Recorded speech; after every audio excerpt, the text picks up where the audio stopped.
Voy primero con Juan Pablo Arredondo. Él es psicólogo, terapeuta familiar, lo conoce muy bien, ha estado aquí con nosotros en varias ocasiones. Juan Pablo, gracias por la comunicación, ¿cómo estás? Al contrario, gracias por la invitación. Feliz de la vida de estar aquí contigo y con tu público. El tema es extremadamente polémico. Infancias Totalmente. trans. ¿Un niño puede decidir o identificarse con otro sexo y entrar a un procedimiento? ¿Qué nos dice sobre el tema? Mira, yo creo que un niño sí puede identificarse con otro sexo definitivamente. Eso no lo vamos a poner en tela de Ok. juicio. Sí se identifica con otro sexo y eso es clarísimo. Y esto hay chicos que son realmente desde edades muy tempranas que se puede observar no solamente en su deseo, no solamente en su verbalización, sino también en sus actitudes, en su conducta, en su forma de comportarse, en sus gustos, en sus preferencias. Yo creo que esta cuestión de identificarse con otro sexo no es para nada cuestionable, porque es real y creo que sucede, ¿sí? Lo que yo creo que sí es increíblemente cuestionable es que un chico, un niño, tenga la posibilidad o la madurez necesaria para poder tomar este tipo de decisiones. Yo creo que esto es lo que sí tendríamos que dejar un poquito, pues como en polémica más clara.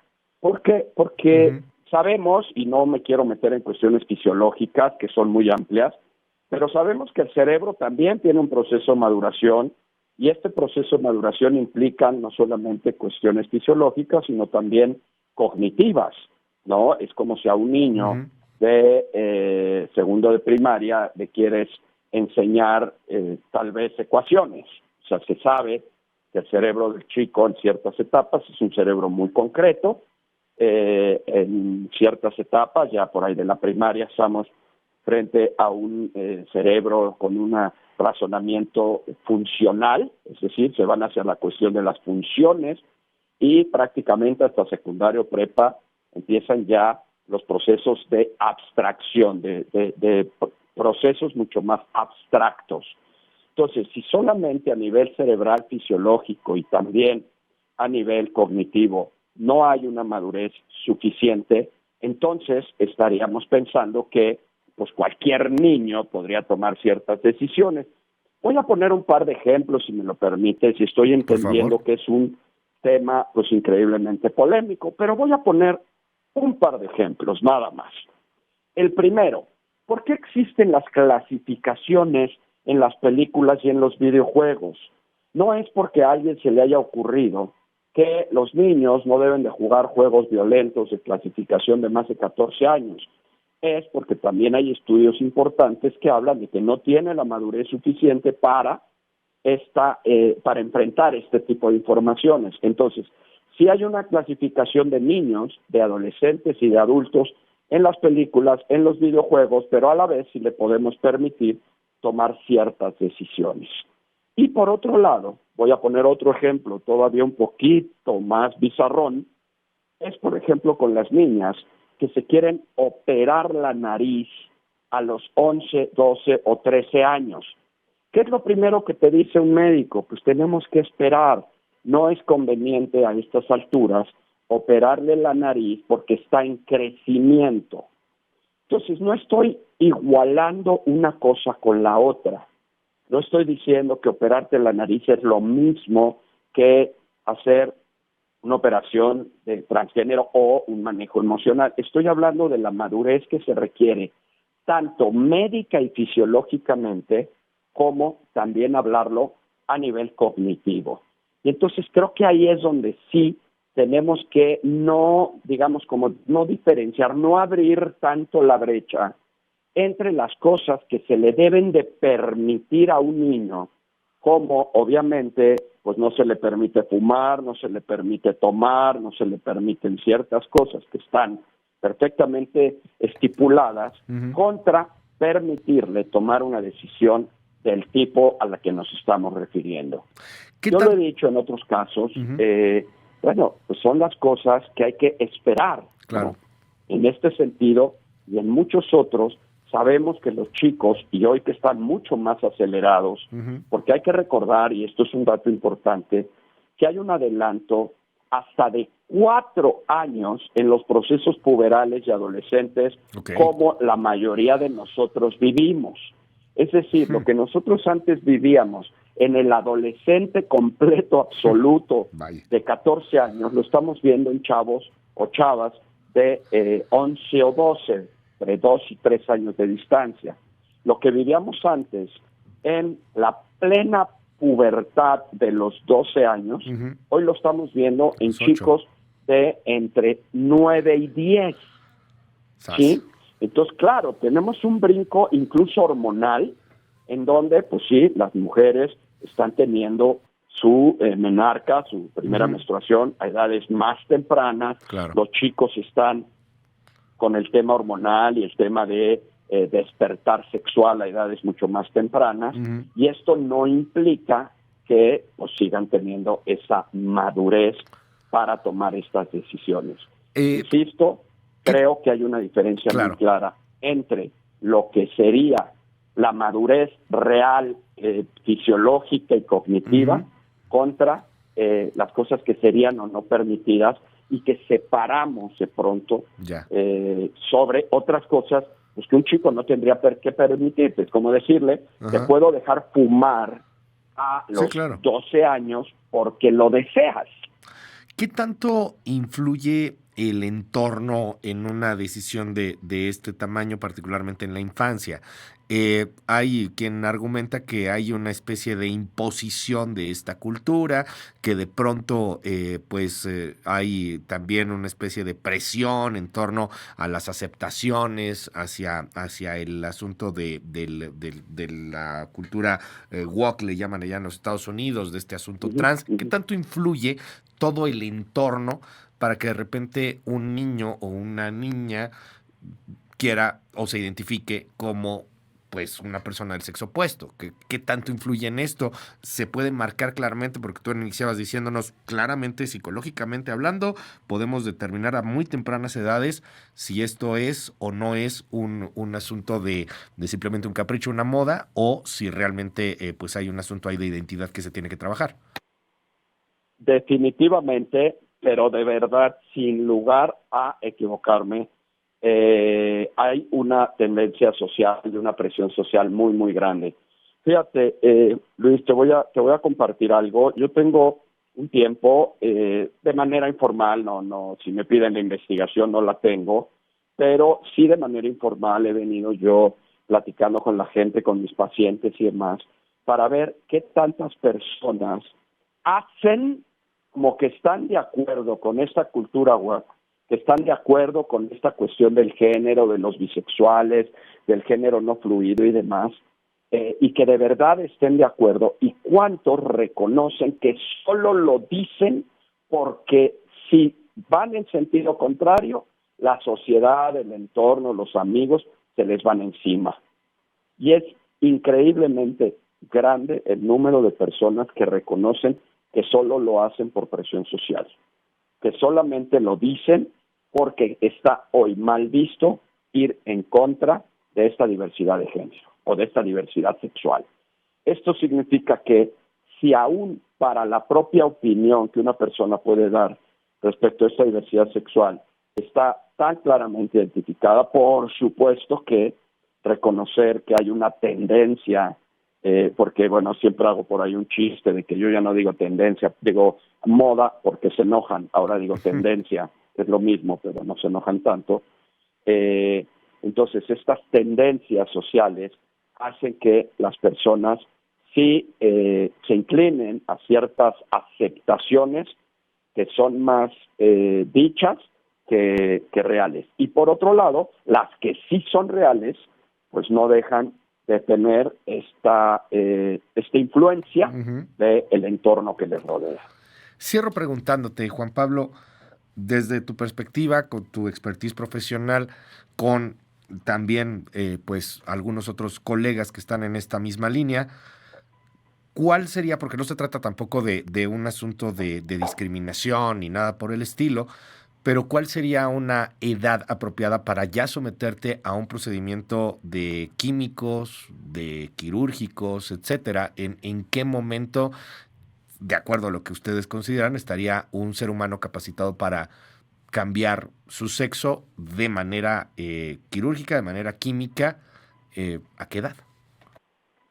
Mira, aquí también entramos en polémica, te voy a explicar por qué, porque se sabe que si se permite la llegada de los cambios hormonales de la pubertad, los famosísimos cambios secundarios, pues ya hay una dificultad mayor en poder hacer estos cambios a través de estas estrategias hormonales, porque ya hay pues un crecimiento del busto, o ensanchamiento de la cadera, ya hay ovulación, ya hay menstruación, ya hay espermatozoides, y todo eso va complicando la posibilidad de que una persona se cambie, digamos, de este género, ¿no? Como lo quiere hacer. Entonces, para muchos, pues tendría que ser prácticamente antes de la pubertad, porque además, tú lo sabes, que uno de los grandes tratamientos que se siguen es retrasar y retrasar y retrasar hormonalmente estos procesos. Pero, por otro lado, si lo hablamos a nivel madurativo y a nivel cognitivo e incluso a nivel psicológico, Claro. yo definitivamente me inclinaría a pensar que es en la etapa adulta, es decir, cuando el individuo ya es adulto. Podría ser finalmente después de los 18 años, en algunos casos acá en México, en algunos otros sería después de los 21, lo cual para muchos les parecería increíblemente excesivo, pero creo que llegar a esa mayoría de edad a tomar estas decisiones y hacer cambios que pudieran ser pues tan radicales, me parece que tendría que ser en la mayoría de edad. Te aprecio mucho que me hayas regalado estos minutos aquí en MBS Noticias. Es Juan Pablo Arredondo. Te mando un abrazo, Juan Pablo. Gracias por estos minutos. El abrazo va de regreso. Muchas gracias. Y también tengo en la línea telefónica a María Clemente García. Usted la ubica seguramente muy bien. Ella es activista, fue diputada federal en la pasada legislatura. Te mando un abrazo, María Clemente. Gracias por tomarme la comunicación. ¿Qué nos dice sobre este tema? El asunto de las infancias trans, de entrada ya prohibidas, allá el financiamiento para un procedimiento quirúrgico químico en los Estados Unidos en la administración de Trump. ¿Qué son las infancias trans? Qué gusto saludarte. Buen día. Buen día, gracias por el espacio. Mira, ¿qué son las infancias trans? Pues son personas trans, ¿no? Que estamos hablando de la expresión que se vive desde la infancia, ¿no? En este caso, así como a cifras alegres, Juan Pablo nos decía que conocidos o conocidas, pues yo también puedo igualar eso. Yo tengo muchas conocidas y conocidos, personas trans, hombres y mujeres, que hemos poder dar cuenta de que nuestra identidad de género la vimos desde la infancia. Me parece un poco peligroso hablar de tendencia o moda. En este caso, porque pues primeramente en la historia está documentado, ¿no? Que las personas trans existimos desde Egipto, ¿no? Está Hatshepsut, una faraona egipcia que gobernó como varón, o sea, se travestía de varón para gobernar. Está Akenatón, un faraón egipcio que utilizaba ropas ambiguas. Está Gala, una sacerdotisa egipcia que era una mujer trans. En la época moderna tenemos a Christine Jorgensen, una actriz estadounidense que realizó una cirugía de género a los 50 años. Está Carla Antonelli. En México tenemos a un comandante revolucionario que fue una mujer que fue su sexo asignado al nacer y se travestió de hombre para poder ser un comandante revolucionario. Y así podemos dar un montón desde la época egipcia hasta la actual, de datar de personas trans que han existido. Las personas trans, por lo tanto, entonces no es una tendencia que salió hoy. Hemos estado a lo largo de la historia.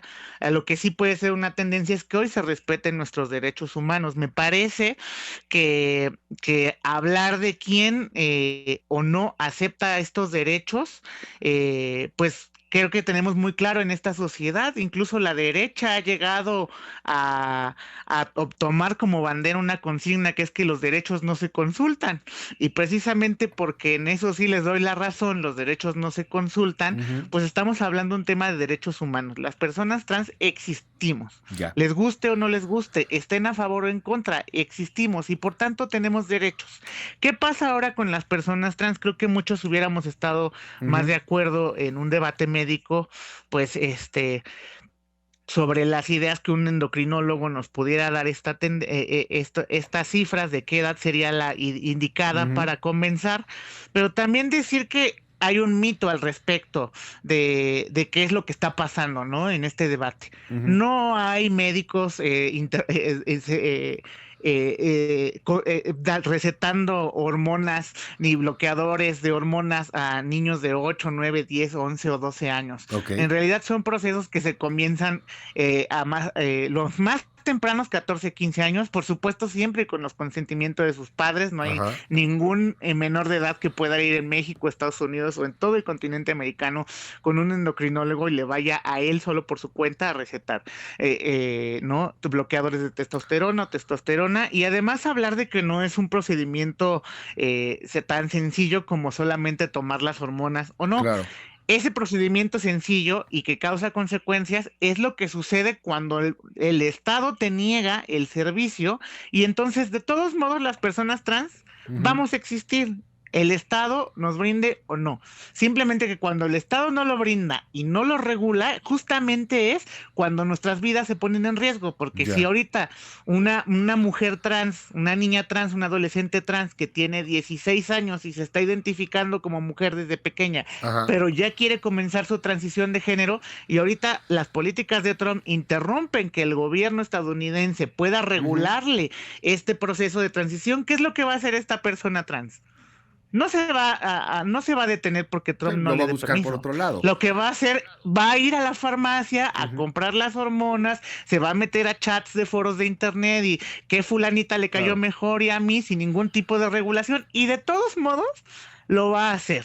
Y eso le va a tener consecuencias más graves en su salud, y de todos modos va a ser una persona que cuando enfrente estas consecuencias graves Claro. en su salud va a terminar en un hospital que no Déjame. tiene recursos, uno público del Estado, y de Ajá. todos modos va a pagar estas consecuencias el Estado mismo. Claro, Por deja. eso es mejor la prevención desde el tratamiento desde el Estado, y además decir que no solamente Ajá. son las hormonas, un proceso de transición Complejísimo.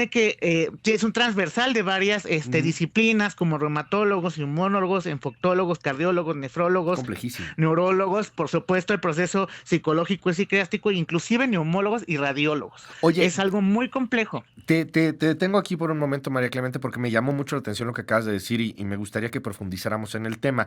Dices que hay un mito con respecto a este asunto. No hay ni en México, ni en Estados Unidos, ni en el mundo un endocrinólogo o un médico, un procedimiento médico que someta a niños menores, dices, de 14, 15 años de edad a ya un proceso de transición. O sea, nada se hace abajo de los 15 años, digamos.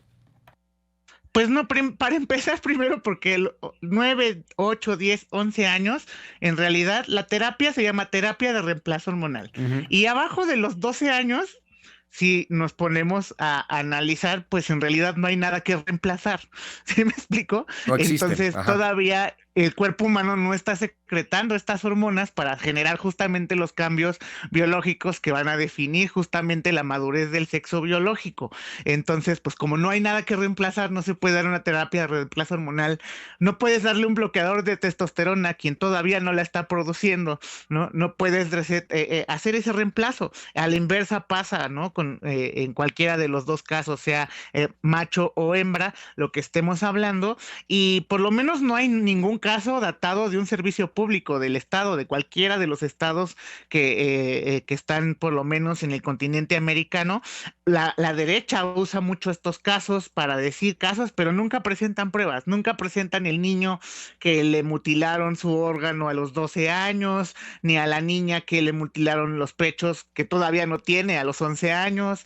Ujú. No han presentado estos casos porque no Claro. existen, y no dudaría que hubiera charlatanes que pudieran realizar procedimientos. Justamente justamente esos charlatanes aprovechan cuando no hay regulación del Estado. Claro. Y lo digo ¿por qué? Porque además, infancias trans, las personas trans lo somos toda la vida. En mi caso, yo no lo comencé, por ejemplo, en mi experiencia personal les Ajá. comparto, yo no comencé una transición temprana, aunque siempre me he identificado como una persona trans, la comencé casi a los 30 años, Ok. y contrario a lo que nos decía quien estaba opinando antes de mí, Ajá. no he tenido impedimentos para desarrollar mi transición de género, y cada año que paso voy acondicionando mi cuerpo de manera mejor, Ya. segura, con expertos de la salud. Y justamente en este caso, por ejemplo, no solamente es el tema del reemplazo hormonal, están las cirugías para dedicación del cuerpo o la Ujú. infiltración de sustancias. Y en ese tema, justamente, la no regulación del Estado ha Ya. hecho que muchas personas trans se expongan a problemáticas graves, no sea a los 14, 15, 16, a los 20 o a los 30 años, Ujú. y terminen en la plancha de un hospital público, y esas curaciones de todos modos van a pagarlas el Estado mexicano. Curaciones que salen más caras tener Claro. 3, 4 años a una persona en la plancha muriéndose por un mal procedimiento que le generó un padecimiento crónico degenerativo, que atenderle desde los 15 Claro. años en el Estado de manera preventiva con medicamentos súper económicos que no Sí, que no representan funcionaron. una gran erogación al Estado, porque cabe destacar que los medicamentos de reemplazo hormonal, los bloqueadores Ujú. de hormonas, tanto testosterona, feromona, como la suministración de hormonas, son de los medicamentos más baratos, que inclusive los puedes comprar en la farmacia 10, 15 pesos, muchos de ellos, Ok. y justamente los que consumen en el gobierno, pues justamente su costo puede llegar a ser mucho menor. Entonces, no, el tratamiento preventivo salva vidas y genera que el Estado justamente tenga una regulación de esto, inclusive que el Estado pueda analizar qué pasa con estos procedimientos y Ujú. mejorar los procedimientos con propuestas científicas, no ideológicas, Cierro. porque pues de quién está a favor o no, al final son derechos Claro. de personas que existimos, y no vamos a dejar de existir porque un Estado no lo suministre, como le han hecho todas las personas anterior a que hubiera hoy un marco de derechos que nos proteja, sobre todo en el caso de salud para las terapias de reemplazo hormonal o cirugías de Claro. reasignación de género. Lo hacían. Está la película esta de la chica danesa, y vemos cómo ella al final pues tiene Ujú. un desenlace un poco Fatal. triste, pero de todos modos lo hizo y no había nadie que se lo impidió, y las personas van a buscar su identidad de género a lograrlos para sentirse plenas Déjame cerrar. con el Estado Ajá. o a pesar del Estado. Déjame cerrar, María Clemente. Platicamos con María Clemente García. Usted la ubica perfectamente bien. Ella es activista, exdiputada federal. ¿Cómo está la situación legal aquí en México? En Estados Unidos se han prohibido por la llegada de Trump el financiamiento de estos procedimientos en menores de edad. Así de claro está ya en los Estados Unidos, al menos financiamientos federales. Los estatales pues ya dependerá de cada uno de los estados de la Unión Americana, pero eso es allá en Estados Unidos. Tú trajiste esta bandera durante todo tu trabajo como diputada federal. Entonces te pregunto, para cerrar, ¿cómo está la legislación aquí en México? ¿Aquí se paga, se ayuda o estamos pues prácticamente que igual que Estados Unidos ahora con Trump? Pues mira, creo que ya van casi 18 estados los que han legislado el cambio Ajá. de identidad de género en la documentación. Por lo menos en estos 18 estados en México puedes ir, cambiar tu credencial de elector, tu acta de nacimiento, tu CURP, y por tanto ya puedes ir a otras dependencias, hacer lo mismo con tus documentos educativos u otros legales, como, no sé, escrituras públicas y demás. Entonces, ese servicio está garantizado, ¿no? Que es el servicio de la documentación de la identidad en tu documentación para identificarte como persona con el género que tú te identificas. Pero particularmente en la Ciudad de México, justamente es algo que yo impulsé todavía con la doctora Claudia Sheinbaum cuando era jefa de gobierno, de tener una unidad de salud para las personas trans, que está hoy en la Ciudad de México, atiende casi 3,000 personas, donde hay tratamiento psicológico, canalización a tratamiento psiquiátrico, tratamiento con endocrinólogos expertos en reasignación sexogenérica, con trabajo comunitario, ¿no? En el que estas 3,000 personas, de manera regulada por el Estado, por médicos, empiezan a recibir su terapia de reemplazo hormonal. Y en el ISSSTE ya hay una Ujú. dirección de reasignación de cirugías de reasignación de género. Ok. Es un instituto, de hecho, donde están empezando a estudiar esto, y justamente como Ya. como en Cuba o como en Dinamarca, ya han realizado 2 cirugías de reasignación de sexogenéricas públicas y gratuitas. Y cabe destacar ahorita, por ejemplo, que en la Ciudad de México, donde está estos servicios que son públicos y gratuitos, la ahora jefa de gobierno, Clara Brugada, ha abierto una coordinación de atención a migrantes, ¿no? El encargado es mi compañero Temístocles Villanueva, que es exdiputado local de la Ciudad de México, que justamente ya ha empezado a tener coordinación para que las personas migrantes LGBT, en este caso las personas migrantes trans que sean deportadas a México, puedan venir a la Ciudad de México y mediante esta coordinación con Temístocles Villanueva, que es el coordinador de atención a la movilidad humana en la Ciudad de México, puedan canalizarse a todos estos servicios que da la Ciudad de México de manera pública y gratuita. Entonces, pues, todas estas personas que sean deportadas, que sean trans, pues pueden ser muy bienvenidas a la Ciudad de México para encontrar estos servicios. Te aprecio mucho que me hayas regalado estos minutos, María Clemente García, aquí en MBS Noticias, y estamos al habla, si nos permites. Muchísimas gracias, igualmente, hasta luego. Hasta luego, es María Clemente García, y tuvimos hace un momento al psicólogo Juan Pablo Arredondo. Ahí hay 2 posturas, 2 puntos de vista, no necesariamente totalmente contrastantes entre sí. Hay algunas cosas contrastantes, otras cosas en las que incluso hay ciertas similitudes, ¿no? Pero usted tiene la mejor opinión. Es el 5640-05-1025, 5640-05-1025.